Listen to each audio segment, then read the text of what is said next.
Thank you everyone for coming on the live stream. If this isn't working, please tell me in the chat or something. Um, but yes, thank you guys so much for coming. We're going to get started in just a little bit. There's still a couple people who said that they're on the way, and we don't really want to get started without them. So thank you for your patience, but we will be getting started very shortly.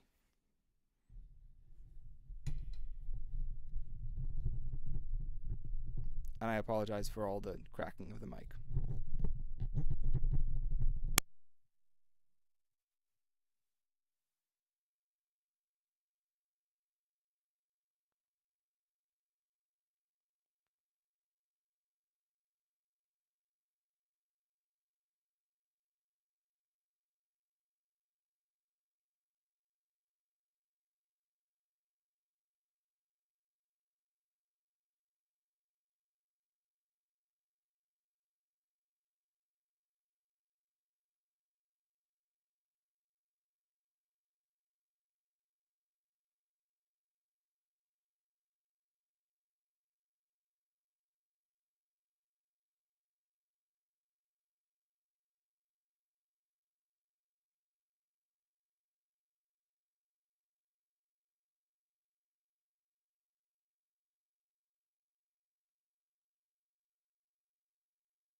Okay, so I got confirmation from earlier that this is working, so I'm just going to assume that it is.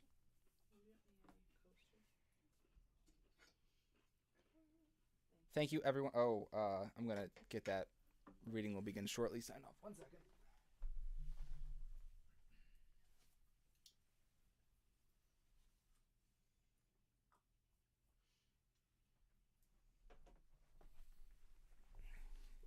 All right, that's the close up. That's the only close up you guys are going to get tonight.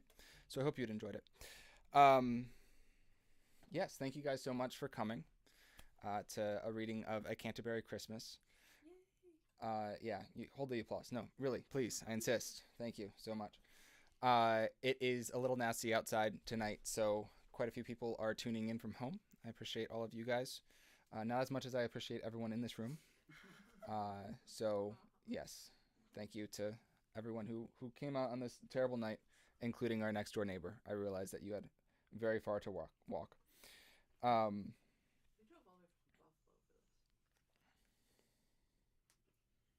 don't want to hear it.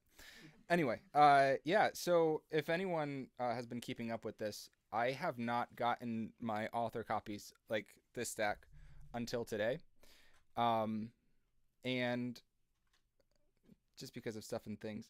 And so on Friday, I was very worried, and I reached out to Amazon support, and I spoke with a lovely gentleman named Kurthrak. I am saying his name wrong, and I'm sorry if you're watching. I didn't send you the link, so I don't know how you would be, but if you are, I apologize. And he promised me that they would get here today, going so far as to say, do not worry. Please do not worry. They will be there. They got in today.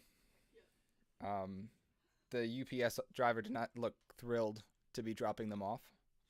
All he said was, "It's heavy," which it was. It said so on the box. And also, this isn't even all of them. I have 3 more that were shipped today and will come in on Friday. So anyway, that's my life right now. But we're here. We have the book, and we're going to do a little reading for everyone. So a little history on the book itself. A Canterbury Christmas was originally written as a Chaucer's Christmas back in 2020. I wrote it based off of random words or story prompts that my friends gave me. Some of them are in the audience tonight. And if you are here, you know who you are. And if you aren't, too bad.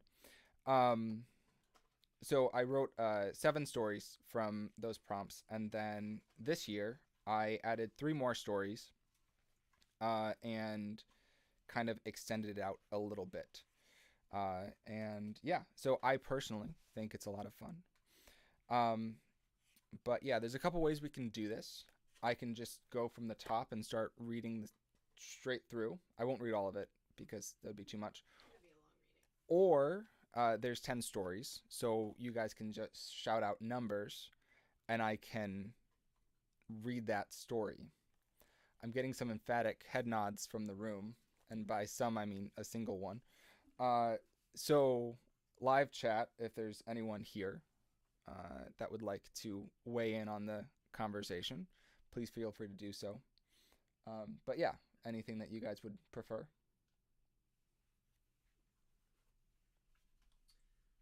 Is there a table of contents? There is, yes. Do they each have a title?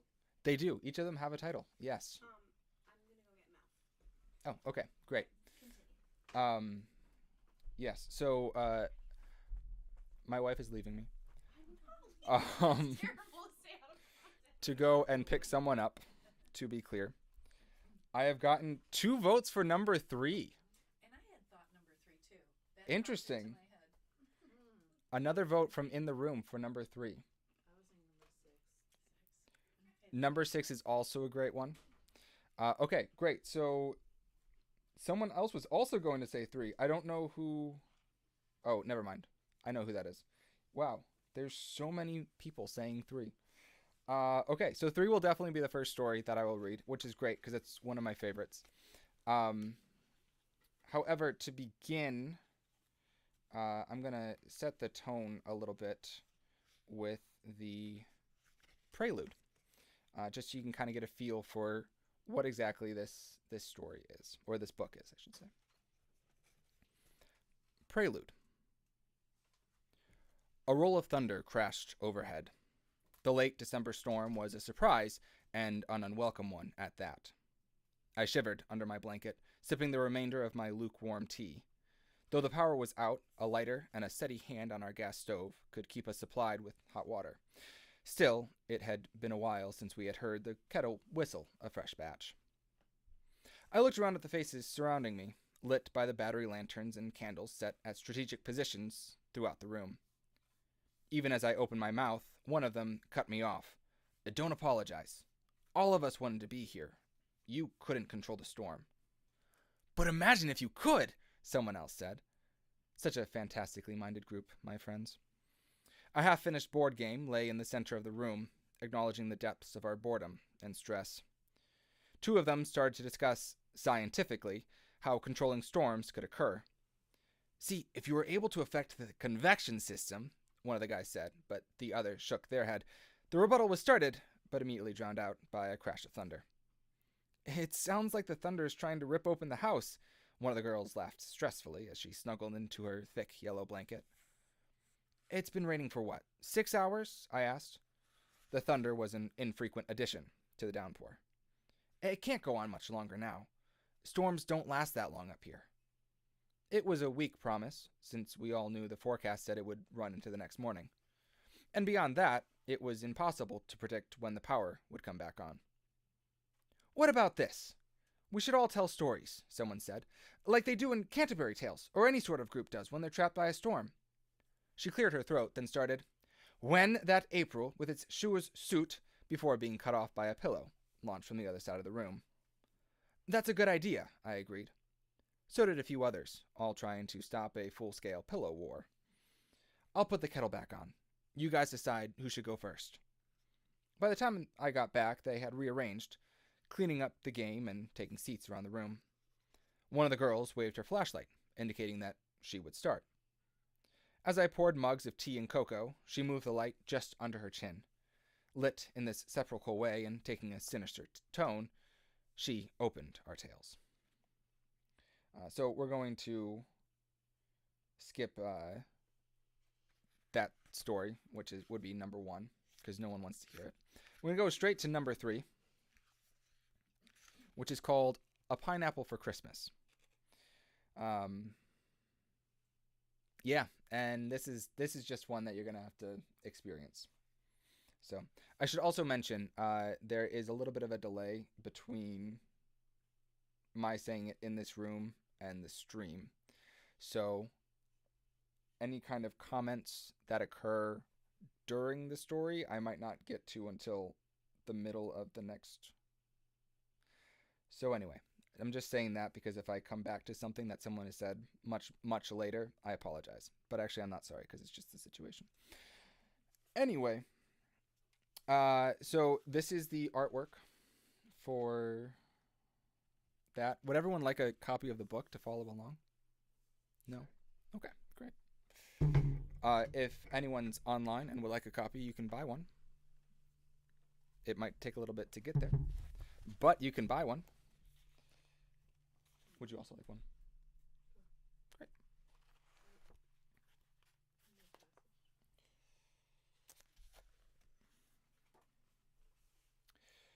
So yes, this is number 3, A Pineapple for Christmas. All illustrations were done by myself, my wife, or Aubrey Arms. If you know who that is, and if you don't, you should look her up, because she's fantastic. But yes, this is one that I did, which is why it's the way it is. Number 3, A Pineapple for Christmas. It's tradition in our house to have a pineapple on Christmas morning. I know it's a bit strange, but hear me out. My grandparents were in their first year of marriage, preparing for their first Christmas as a married couple. Their anniversary was just under a month away, and though they didn't know it, they were 9 months from having their first child. My grandfather, who would be the first to tell you that Grandma disagreed on some points of this story, said he should have known. But they took the morning sickness as a stomach bug, or my grandfather's cooking.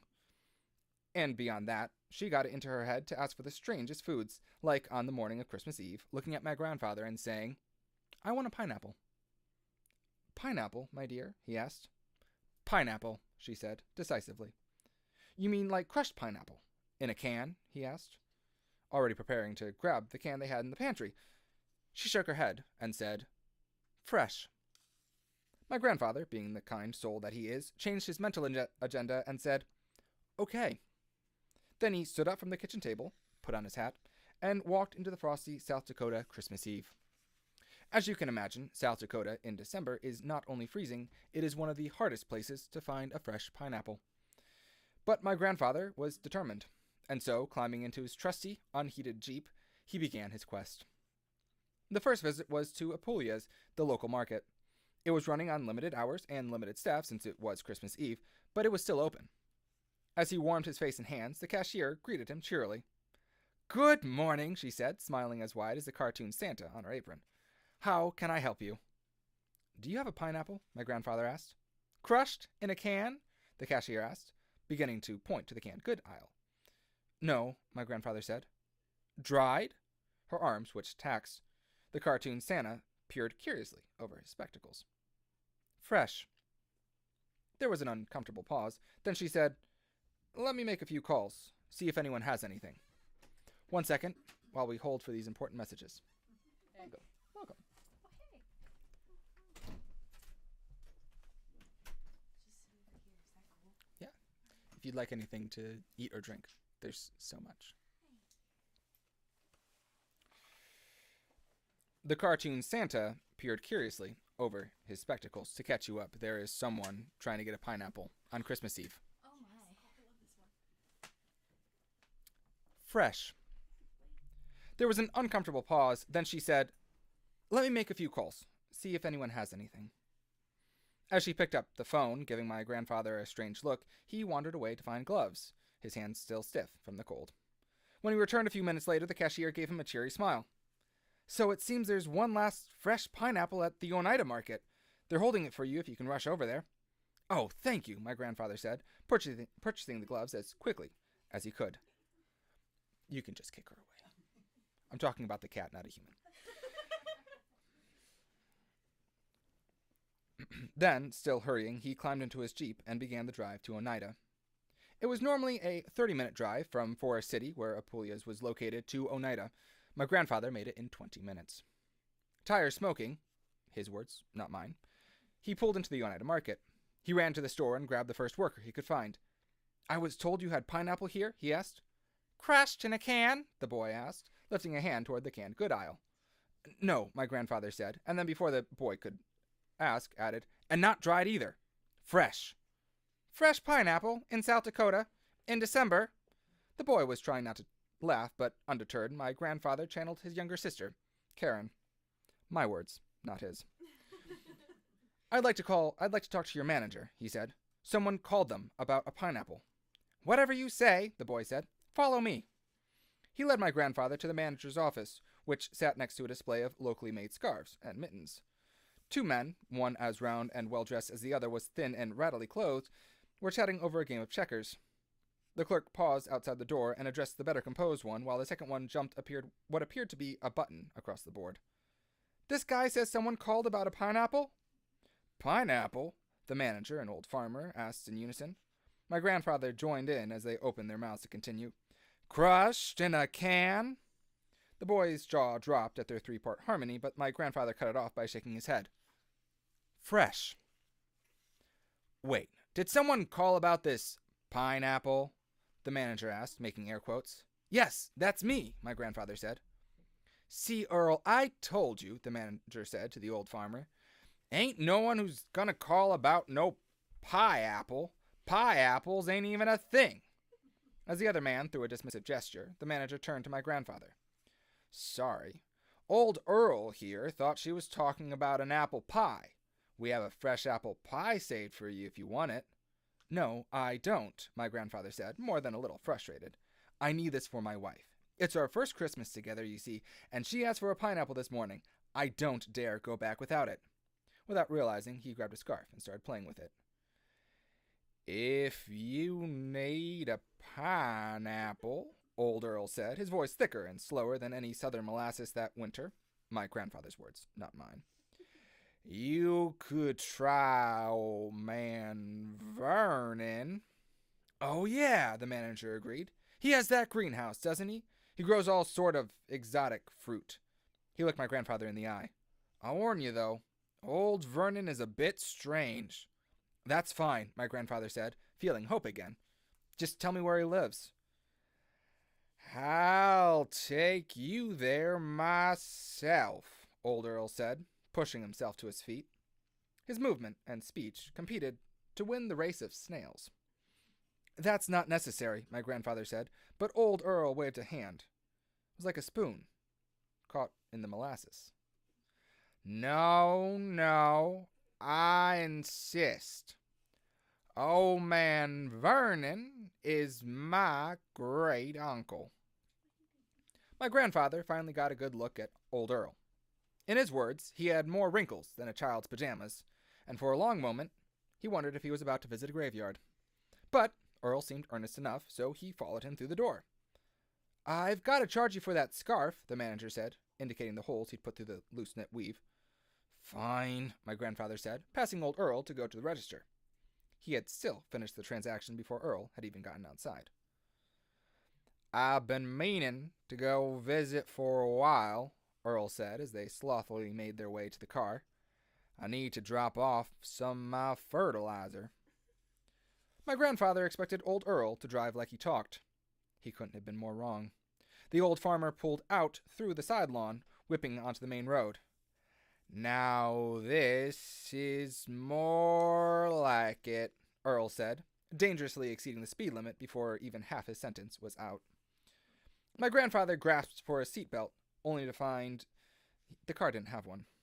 So he held onto the bar for his life as Earl spread across country roads which quickly turned to gravel.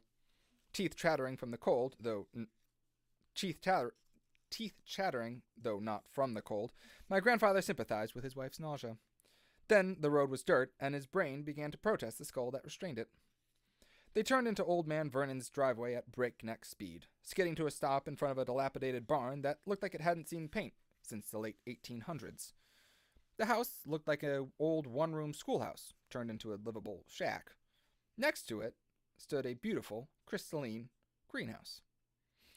Is that you, Earl? A creaky voice asked. Coming out of the house was a man almost identical to Earl, just older, and with more crazed eyes. Sure is, Uncle Vernon, Earl said, getting out of the truck in typical slow fashion.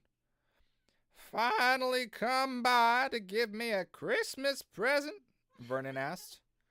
Well, now, not quite, Earl said, pointing to my grandfather.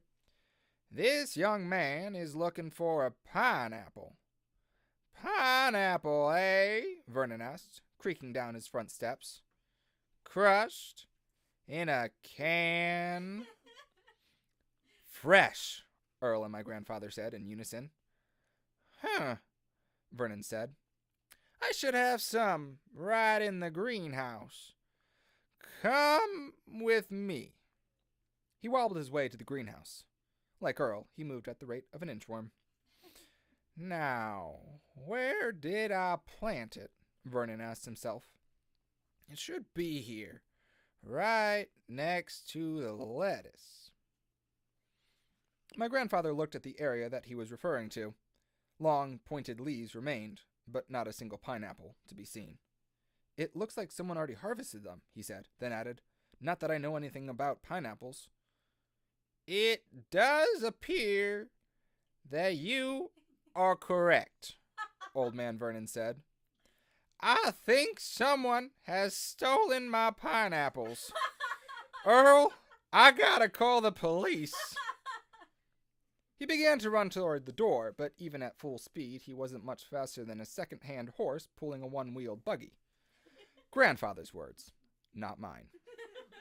My grandfather was planning on how to tell his wife when Vernon suddenly slapped his forehead. No, wait a second. I just shipped them off with someone this morning. If we rush, we might be able to catch 'em." "Fantastic," Earl said, then slapped his forehead too. "Except I'm almost out of gas." My grandfather also slapped his forehead, but for an entirely different reason. "There's not a second to waste," Old Man Vernon said. "I'll get my goats." "Goats?" my grandfather said, weakly. Old Man Vernon didn't say a word, but instead wobbled into the barn. He was moving with some speed, at least speed for him, like the cart had been cut away and the horse only had itself to slow it down. My words, not his. He threw open stall doors, loosing a herd of goats. Old Earl directed them like a sheepdog, chuckling to himself as he did. "Come on, Dasher. Come on, Prancer." The goats, and my grandfather, were led to a long sled. "Oh, I've seen these," my grandfather said. "But I thought they used sheep." "No, they're much too slow," Old Man Vernon said. "I was about to say dogs," my grandfather said. Old Man Vernon grunted. "Dogs make more sense than sheep. Maybe even goats, I reckon. I'll have to try that next time." In a surprisingly short time, the goats were hitched and ready to run. "Well," Old Man Vernon said, patting my stupefied grandfather on the shoulder, "let's get you a pineapple." Old Earl was left behind, citing too much weight, though where he could have hid it between the skin and bones was beyond my grandfather. Then they set across the snow-dusted hills. Old Man Vernon, appearing like a redneck Santa Claus, came alive, driving goats straight through the countryside, cutting through pastures, suburban backyards, and even a ski hill with the same disregard. My grandfather's new gloves were the only thing keeping his hands on the handlebars, and he was convinced that if he fell off, he would die. "How do they go so fast?" my grandfather asked, each word punctuated by a bump on their path. Old Man Vernon looked down, his crazed eyes burning. My grandfather suddenly doubted his chances of getting a pineapple. "Cabbage," Old Man Vernon said, enunciating both syllables. My grandfather decided not to ask any more questions. He didn't know how long it took, but finally they slowed by the turn to the interstate highway. My grandfather stumbled to his feet like a child fresh off a trampoline, while Old Man Vernon calmly stepped down from his perch and onto the road. "Looks like we beat that delivery just in time," he said, lifting a hand to stop a box truck accelerating for the highway. My grandfather prepared for Old Man Vernon's evaporation, but the truck squealed to a stop just in front of him. "Vernon!" the driver shouted, rolling down his window. Old Man Vernon and my grandfather walked up together. "This young man," Old Man Vernon said, resting his hand on my grandfather's shoulder, "is in need of a pineapple." The driver blinked. "Fresh?" he asked. "No, crushed, in a can," my grandfather said sarcastically. He threw up his hand. "Fresh would be great, thanks." "Okay," the driver said, looking at Vernon. How much should I charge?" Old Man Vernon shrugged. "How should I know?" They finally settled on 32 cents, which my grandfather paid with cheer and goodwill. The driver, still confused, continued on his way, wondering what he was going to tell his delivery site.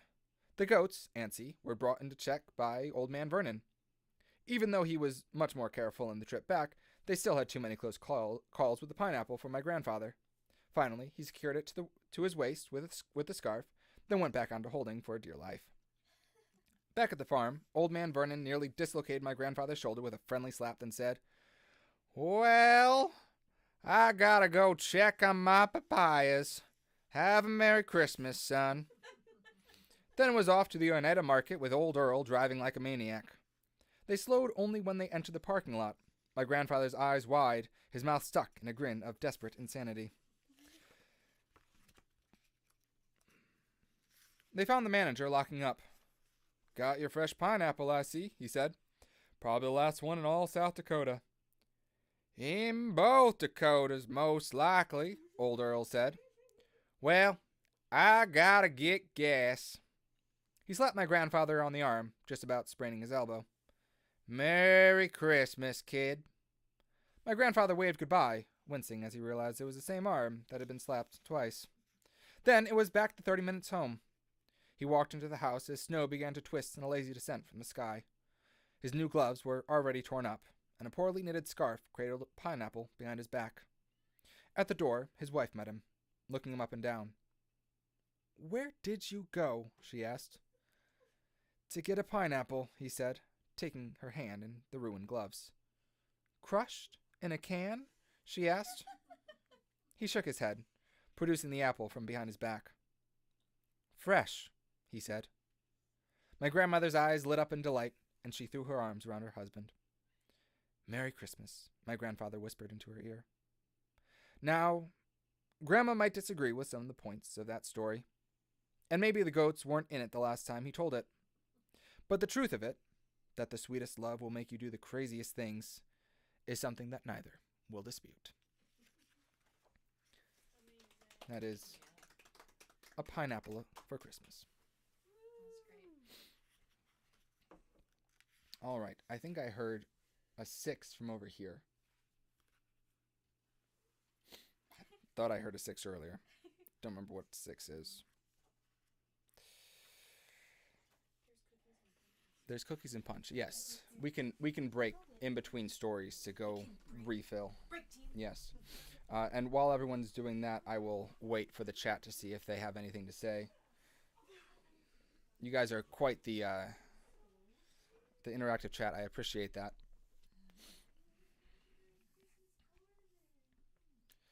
Yes, does anyone else have pineapple for Christmas? Is that just this story guy thing?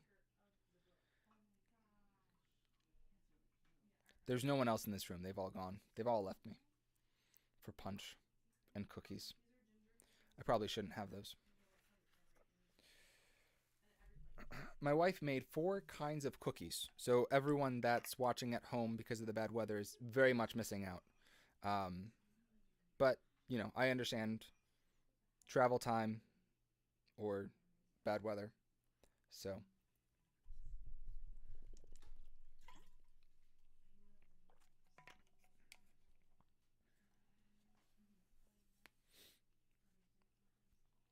thank you for joining, Emily, and enjoy your sleep.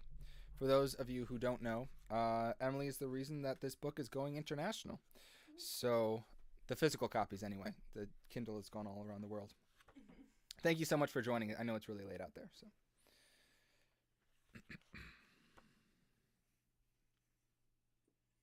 What's story number 6? I missed it. story number 6 is going to be The Sop with Santa. Oh. And so in between each of these stories, there's these little vignettes of all of the friends chatting and doing oddball friends things. Do you mind taking a look? There's a yellow triangle. I'm not sure what it says. Where? Just underneath the... Probably. It's the bit rate. Oh, it's fine.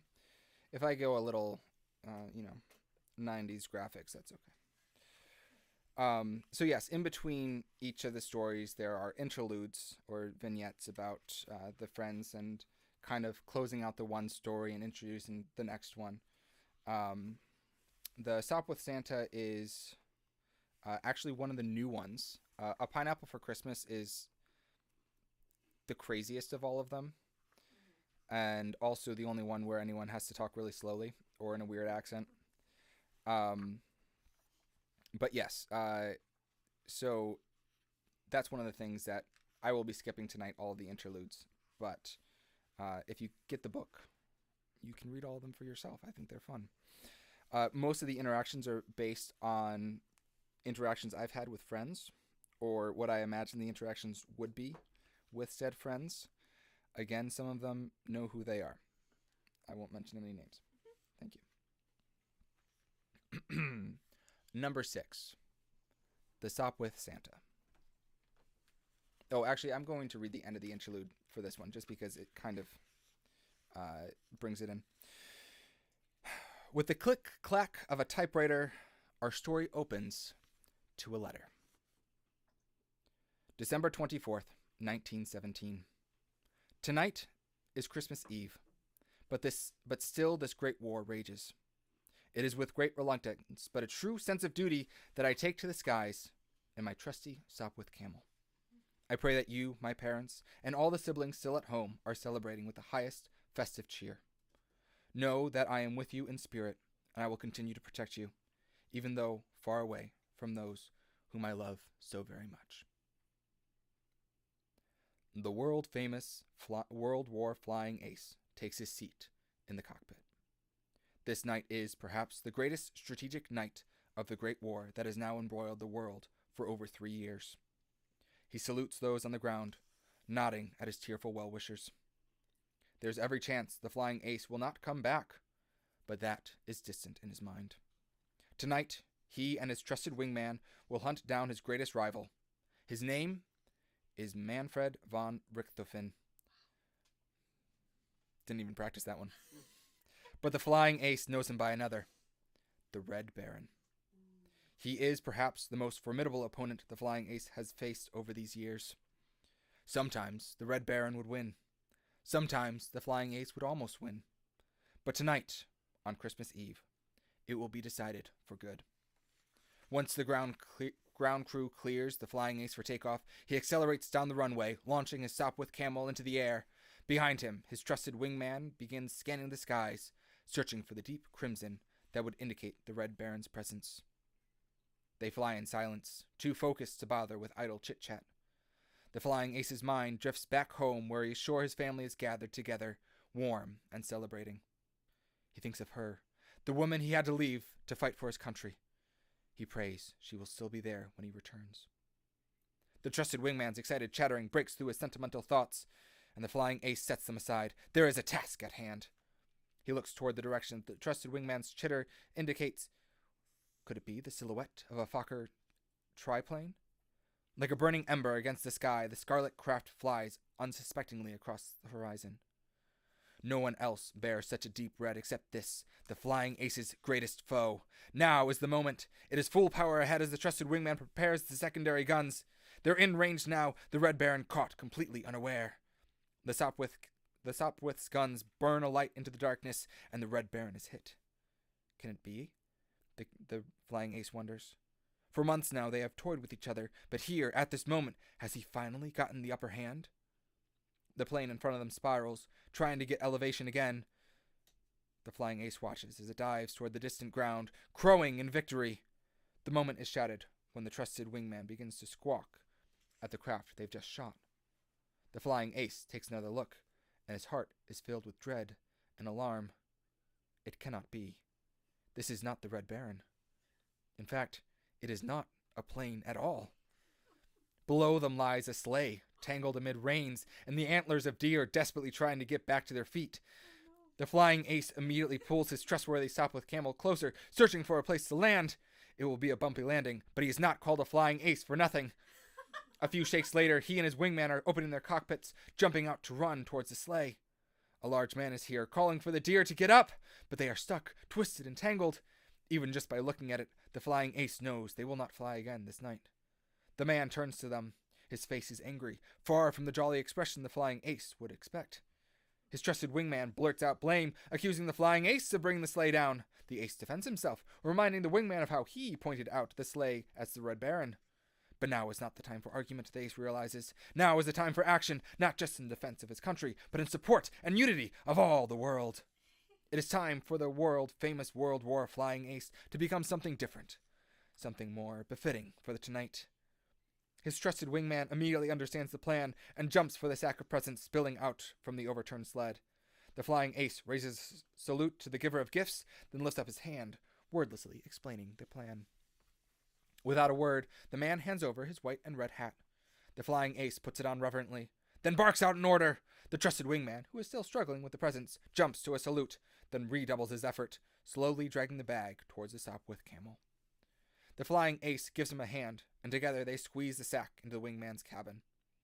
Both stand to attention as the saint before them starts a thankful speech, but the flying ace, knowing there is little time, regretfully cuts the speech short and climbs back into his trusted airplane. His trusted wingman joins him, and having replaced his aviator's cap with one similar to the flying ace's, they take to the sky, their destination set as everywhere. As they rise, the camel's appearance likewise begins to change, transforming from a camouflage to a burnished red. Red they may be, but the barren they are not. All throughout the night, the Southwith camels courses across the countryside. Roofs are landed upon, chimneys are slid down, and most importantly, gifts are delivered. As they point their sights toward home, with the morning's light just beginning to rise, they catch sight of the sleigh, righted and flying north. Both give the sleigh and its occupant a long salute, then veer towards the aerodrome. Still in the air, the trusted wingman shouts out a warning. There he is, this time for real! The Red Baron, flying at a low orbit, just west of their position. The wingman gesticulates, saying they should turn to follow. It is Christmas Day, and this must be their gift. But the flying ace shakes his head. It is Christmas Day. Let there, for today, be peace. He would catch the Red Baron next time.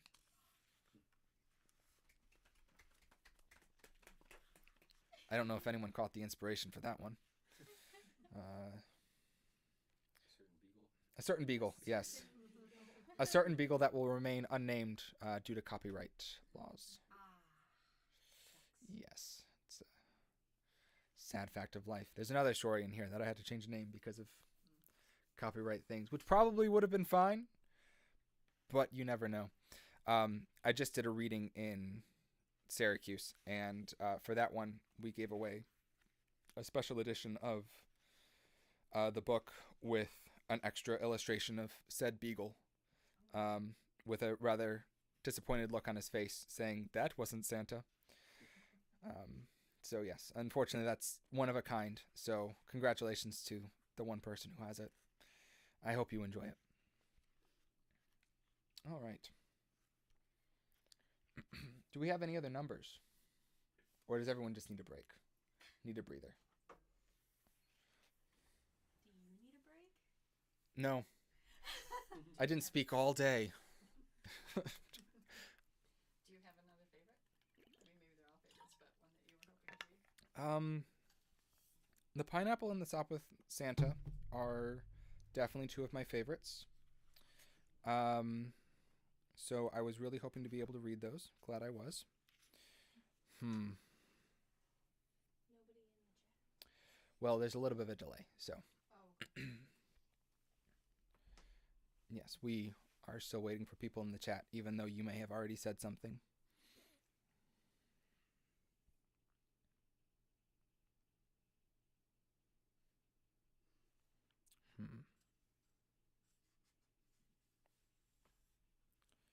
Yes. Emmy knows this story quite well. So the story behind this one is I ran a writing podcast for a year and a half or so. And oh, I'm so sorry. You can go back and rewatch it if you would like to. I'm replying out of order. I'm so sorry, but yes, you can go back and watch it. This will be up. I can't tell you when it starts, but you can go back and watch it. I am really sorry, Emmy. I really did want to read this one for you. I thought you were still on. My apologies. So anyway, I last year, 2 years ago, I think it was last year, on our writing podcast, we did one called "You Are a Broken Man, Charlie Brown," and it was Charlie Brown but set in dystopia. It was fun. Anyway, in that one, Snoopy got turned into a kind of mutant giant dog thing. And I have a dear friend who loves Snoopy very much. And rightfully so, corrected me on my error of how Snoopy had been portrayed. And so they said, as penance, write a story about Snoopy that is one that he deserves. So that was the story. That is my penance story. But it's still good, I think. While you guys all talk among yourselves, actually, don't actually talk because I'm going to read. But while you guys all think of what you would like, I'm going to read Holly Guff and the Sack, which is number 9. So if you turn with me in your books to page 93. So sorry. Can you tell that I'm a churchgoer? Anyway, this is one of the other ones that I added this year, and yes, there's also a rhyming version of this that has a recording somewhere out there. But I'm not going to read the rhyming version. I'm going to read the original version.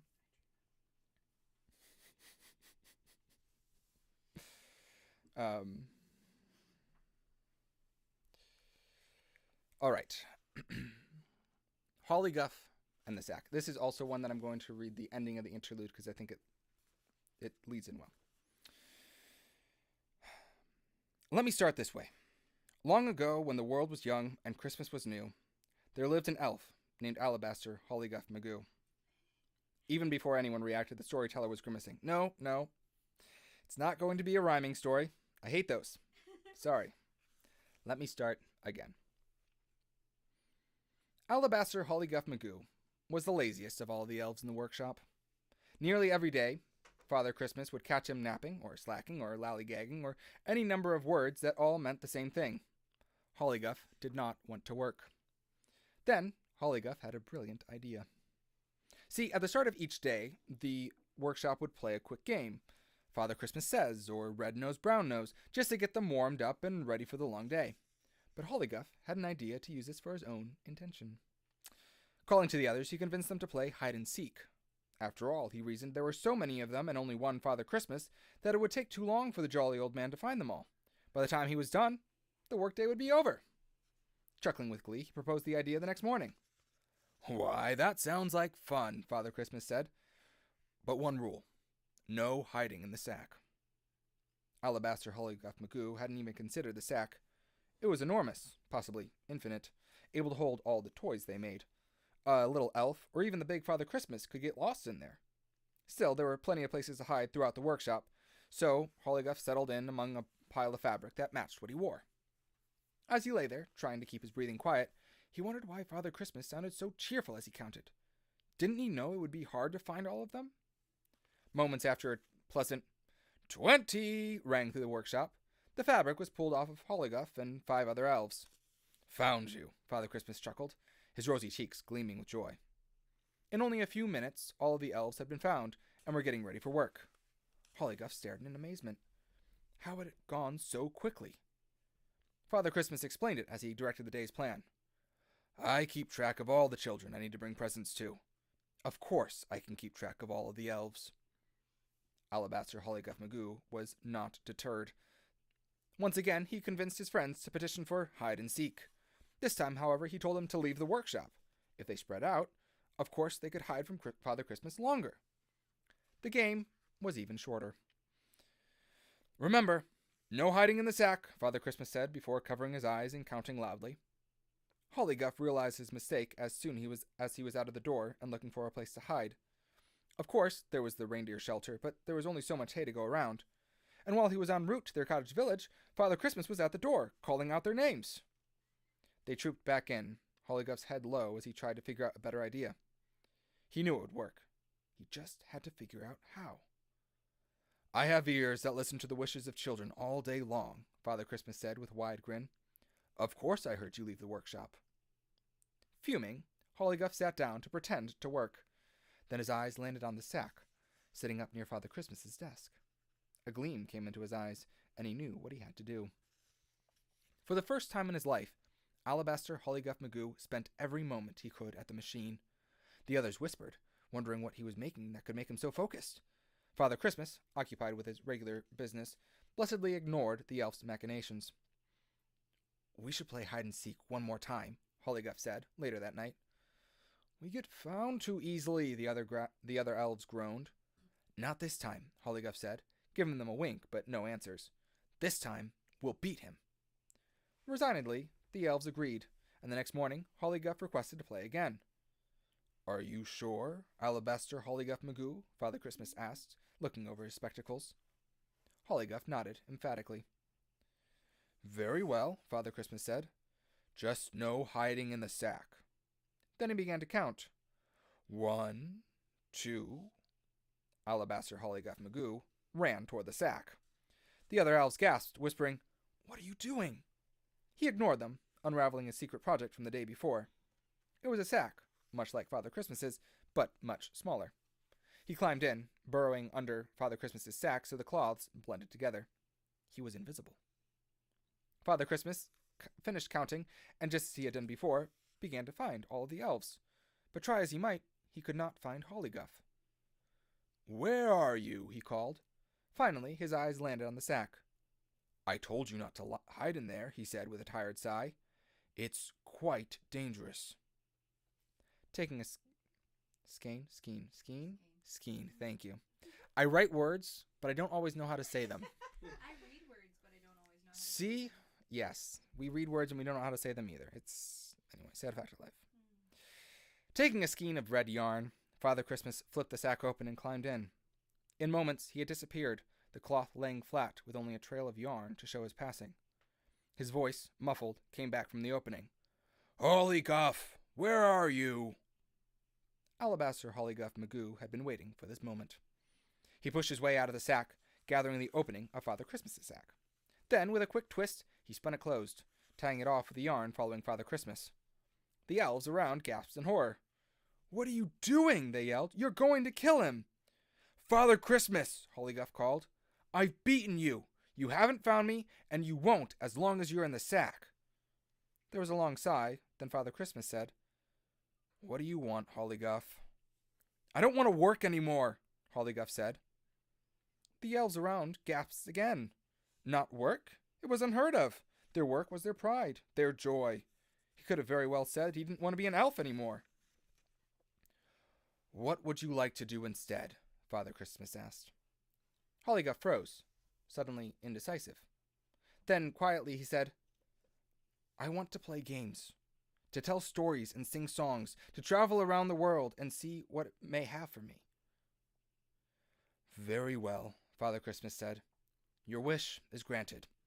I will give you leave to travel the world. All I ask is that you come back to visit from time to time." And so it was, to the astonishment of the other elves, that Alabaster Hollyguff Magoo left the North Pole, bound for travels and adventure. He wandered the world, just as he wanted, playing games and playing tricks, spinning stories and singing songs. He returned yearly, just as he promised, to recount his travels to his brothers and sisters. The tales he spun were larger and larger each year. The elves wondered and asked Father Christmas, were they fact or fiction? But Father Christmas, looking at them with twinkling eyes that could see around the world, would say nothing. Instead, he would just smile, nod to Hollyguff, and wink. That is Hollyguff in the Sack. The rhyming version of it is very fun. It has my favorite line. "That's not OSHA approved," one of the elves cried. Which is funny because it happened long before OSHA existed. Or did it? Oh. All right, we're going to take another cookie and drink break because I think that cups are empty. My mother wants to know if she can Venmo you. Yes, she can. I can talk to you afterwards.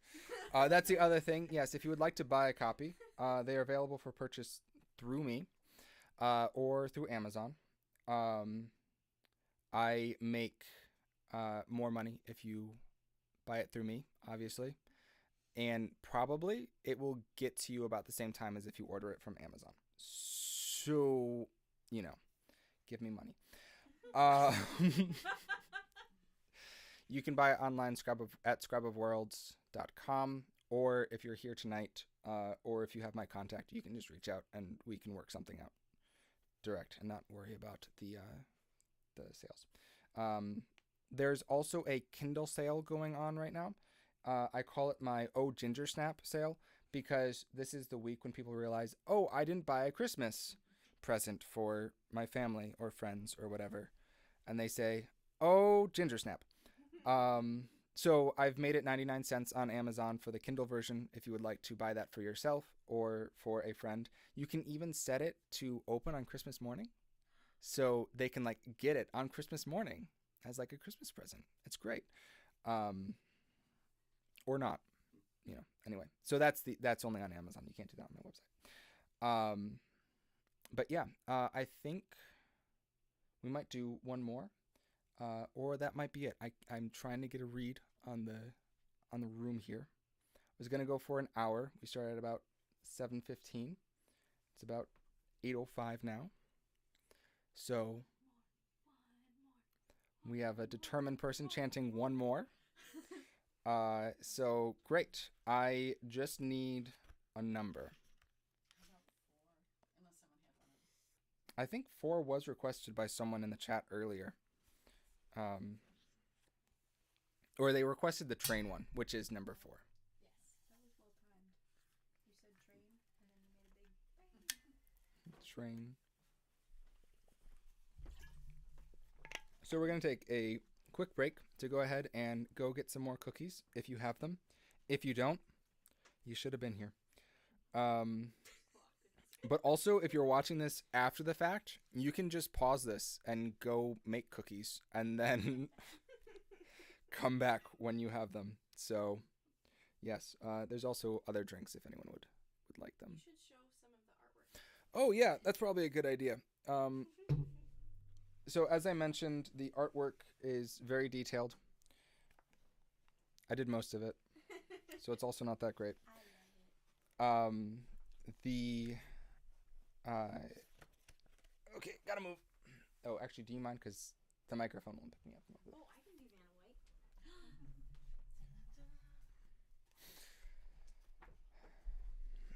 White. All right. So on our first page of artwork, you'll see this is on page 0, because it's not on page 1, so it has to be page 0. This sketch work was done by Aubrey Arms. You can follow her at artworkby.aubrey, I think. Yeah. Yeah, something like that on Instagram. She's fantastic. Moving over to the next one, which would be on page number 8. This is for the story titled "The Christmas I Saved the World." I did this one. I don't know if you can tell. But yes, so it is supposed to be a Polaroid of something that is from the story. You'll have to read the story to find out. Our next one is on page 18 for the story, "The Largest Paint Can in the World." And if you've ever driven on 81 through Pennsylvania, then you will recognize it. I've also done this one. The name on the paint can was changed, again, probably for copyright reasons. No further comments. Let's see. On page 26, basically anything that looks like super digital arty was me. I also did this one. This is my favorite by far. I probably will get this framed someday. And that's for number 3, A Pineapple for Christmas. The next one is on page something. Once I find it, I'll tell you. Page 40. This one is for the story that we will read to close out tonight, called "Meet Me Under the Mistletoe." And my wife did this one. She's the one holding the book in front of the camera. Isn't she so skilled? Like, hers is just a world better than mine. Yes, I love that one. I also will get this one framed probably, but it's much easier to frame this one because it's already a paper copy. The other ones are in the cloud and in this book, so I guess I could rip out a page, but that feels wrong. On page 50, we have another artwork by Aubrey. This watercolor scene depicting 4 wolves in a forest scene is beautiful, and it also matches something in the story, which is called "A Christmas at Table Wolf." You'll have to read that to find out. The next one is on page 60. It is the Sopwith Santa story, number 6. I also did this one. It is based on the art of Charles Schultz, the creator of Peanuts. Again, a certain beagle was not ever mentioned, and you can't prove it. Number 7 on page 68 for Theo Saves the World. Everyone pronounces it Theo. It is not. It is Theo. Thank you. Saves the World. I also did this one. Again, can you tell? Digital art. And also kind of so-so. That one is also very fun. but we're not reading it tonight, so have to buy the book. On page 80, for story number 8, is another Jesse Southwick original. That's my wife. Sorry, I should clarify that. I forgot to say that last time. She does have a name. It's not just wife. This is for The Man in the Mirror, which is the most heartfelt, most touching, and just the deepest of all of them. It's beautiful. Anyway, it depicts a man in a mirror. Shocking. See how you can tell what it is? You can tell what it is because my wife did it. You titled these books and these chapters so well. Thank you. On page 92, we have the picture for Hollyguff in the Sack, which you just heard. It is Hollyguff under the sack. The art style was kind of influenced by the illustrations for J.R.R. Tolkien's Letters from Father Christmas. And the second to last piece of artwork, the last story piece of art, is also done by my wife. It is a picture of something that you would see if you read the story, so go read the story. It's number 10, Out with the Old, In with the New. And then our final illustration is on page 115. This one was also done by Aubrey Arms. Again, if you need any kind of artwork done, you should check her out because Jesse and I don't do it for money. Like, you can't pay for us. Our services are just beyond your pay grade. But Aubrey might be within your price range. So, just, yeah, that. Thank you, Amy, for the support in the chat. I appreciate you. Okay. Yes, so number 4. Meet Me Under the Mistletoe. Now, to anyone reading their own copies at home, as in the people who have the pre-orders, they may notice a slight typo of sorts in that the A on this is not bolded as it is in the copies that we have today. That's because of errors on many parties. I'm not taking full blame for that one. Let me just make sure that I don't have to read the interlude for you to understand this. No. Great. Awesome. Number 4, Meet Me Under the Mistletoe. I do need a drink of water, and I apologize if I'm making weird drinking noises in the mic. It's not my intention. I'm not trying to do an ASMR video. And now everyone's so focused on it. I'd like to apologize to everyone, including the Academy. All right, number 4. Our last one for tonight. Unless everyone claps for an encore or something. I don't know. I don't know how this works. This is my first reading, guys. Meet Me Under the Mistletoe. Addie stepped off the train, her head spinning with the sights and sounds swirling around her. She had passed through this station before, but had never gotten off. Now, the scene that she had only viewed as a two-dimensional portrait framed by the grimy window sprang to life, loud in sound and color. Languages she recognized but didn't know swelled around her, along with the thick smell of locomotive smoke. Addie leaned to the side, letting her carpet bag set against the ground and tucking her umbrella under her upper arm. She forced herself to look past the crowds, trying to find Matthias. The instructions in his letter seemed mildly cryptic, to say the least. Meet me under the mistletoe. She had felt it was a bit strange to meet her there. After all, they had only met in person when they were very young. On the other hand, their discourse via mail ensured that they knew each other very well. Strange that a young man with a face she didn't know and a home hundreds of miles away from her had become her closest friend. The girls at school teased her about that mercilessly, but what could Addie do? Matthias was too valuable to lose just because of some silly jibes. Meet me under the mistletoe, she said aloud, stepping away from the platform.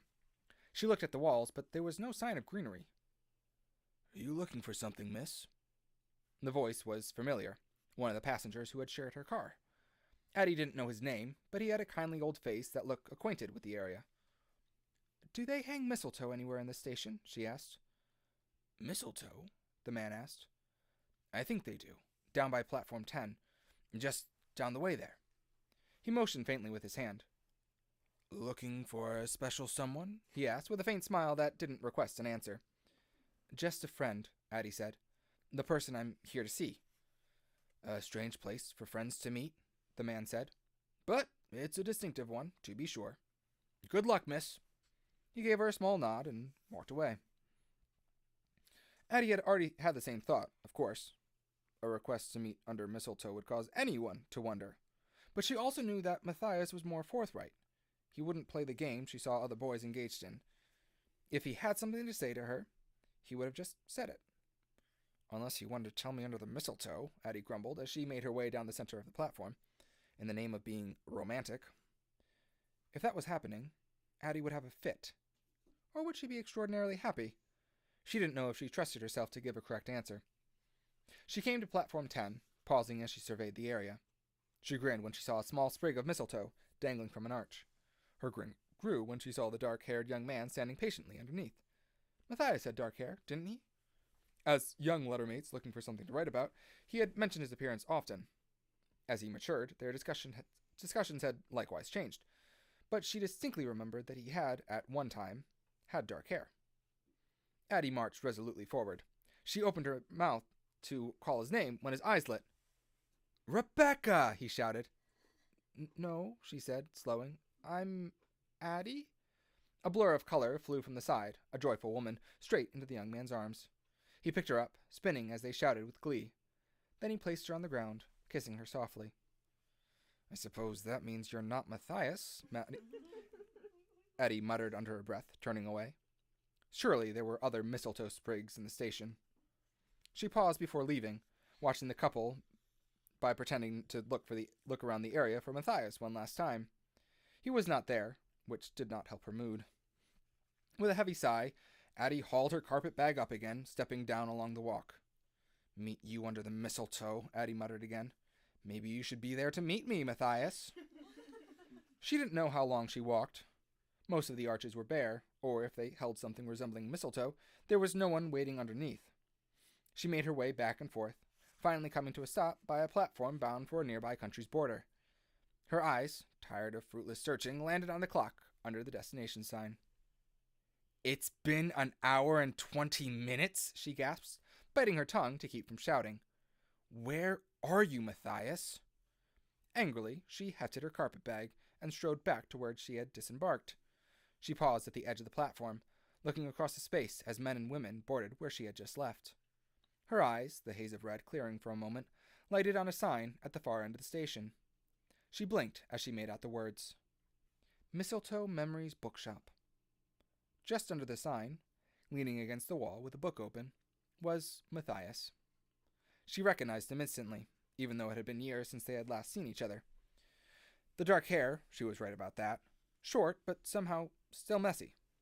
The spectacles balanced on his nose, the quiet look of amusement on his face as he turned the page, all the features she had learned just from reading his letters. And he was just standing there. She had been wandering for over an hour, and he was just standing there. Addie didn't know if the crowd truly parted for her, or if she just imagined it. Likewise, the click of her heels seemed over-exaggerated, too loud for normal steps. And though she was almost certain there were no daggers coming out of her eyes, she wished there were. "Matthias Perry!" she shouted. Matthias's head came up, and he put a bookmark on the page. "Addie," he said cheerfully, closing the book and setting it on the nearby counter. "I was wondering if you'd gotten lost." "How long did it take for you to think that?" Addie asked. 30 minutes, perhaps? Or did you wait the whole hour before feeling worried?" "Hour?" Matthias asked. "Your train arrived 20 minutes ago, didn't it?" "I have been walking for over an hour, Matthias Perry, and I want to know why." "I can't rightly say," Matthias said, pointing to the train. "That was your stop, right?" Addie didn't give it a look. "I have been looking for you and your mistletoe for over an hour, Matthias." Matthias furrowed his brow. "Didn't I say that I'd meet you under the mistletoe memory sign?" "You said," Addie replied, tucking her umbrella under her arm as she dug through the carpetbag's pockets for the letter, "to meet you under the mistletoe." "Well," Matthias said, "I can see how that would be confusing." I do apologize. I could have sworn I said the sign. But you didn't, Addie said, and so I have been walking up and down for an hour and 20 minutes. Addie, Matthias said, I have been here since before your train came in. It couldn't have been more than 20 minutes ago. So, Addie seethed, you couldn't even get here on time. Matthias was silent for a moment. Did you look at the clock at platform 15? He asked. No, Addie said. Then, realizing what he had asked, answered, maybe that's where it was. That clock is an hour off, Matthias explained. It tells you the time of the destination, not where we are. Addie paused, thinking. But you still made me walk all over the station looking for you. That was a mistake, Matthias agreed. But an honest one. I probably just wrote the mistletoe because that's what my family calls the sign. I should have been more careful, and I promise I'll make it up to you. His voice remained calm, somehow avoiding any sense of teasing with it. Addie was silent. I'm sorry I yelled at you, she finally said. Matthias smiled, picking up his book and reaching for her carpet bag. Think nothing of it, he said. I'd be livid if I had to do what you did. Addie let herself chuckle, letting go of the carpet bag and part of her anger. And I wasn't livid, she asked, as they stepped away from the bookstore. Mildly irate, Matthias said. And are you hungry? I'm starving. He produced an apple from a jacket pocket, cleaning it on the arm that was carrying the carpet bag. My mother always said that an apple in the mouth was a good way to calm down. When Addie gave him a look, he cocked his head. You know, he mused, I've never said that out loud. It does seem a bit like an apple in the mouth of a pig, doesn't it? As long as you're not calling me a pig, Addie said, but accepted it nonetheless. She was hungry. Traveling did that. I truly am sorry that I made you go looking for the mistletoe, Matthias said. Then, as if hearing himself, he added, Were you looking for... did you want to find me there? Was that a hopeful look? Or was it hoping against her silent wish? No, she said, finally. Matthias paused in his step, facing her. He reached out, taking her hand in his free hand. Then, he lifted it softly to his lips. It doesn't have to mean anything, he said. But if I had been waiting under the mistletoe, I would not have been disappointed to see you coming. Addie left her hand linger in his embrace. Then it fell away, and they began walking again. But the warmth of the touch remained, and she never wanted it to fade. And that's it. I don't want to move. I think my foot's asleep. Yeah, give her a poke. Yeah, it's definitely asleep. So I'm just going to sit here and say thank you, everyone, for coming. I'm waiting for the... Oh, good. Excellent. The chat, I think, is caught up. So, yes, once again, thank you guys so much for coming. That was our last story of the night. Please drive safe on your way home. Or if you are home, sleep well. Good job. Enjoy the rest of your night. Do whatever it is you do at night safely. Please. Don't roll out of the bed. Don't let the bed bugs bite. Again, if you would like to buy a book, you can do so through my website or Amazon. And if you are local, you can contact me and we can work something out. Yeah, that's it. Thank you guys so much for coming in person and online. And until next time, wander well. I can't get that. Do you mind? Up in the corner, the exit video white button. Yeah. Bye, guys. Are you sure you want to end the stream? Yes. Yeah. Yay. I Venmo'd you. I saw. I did get that in the middle of everything.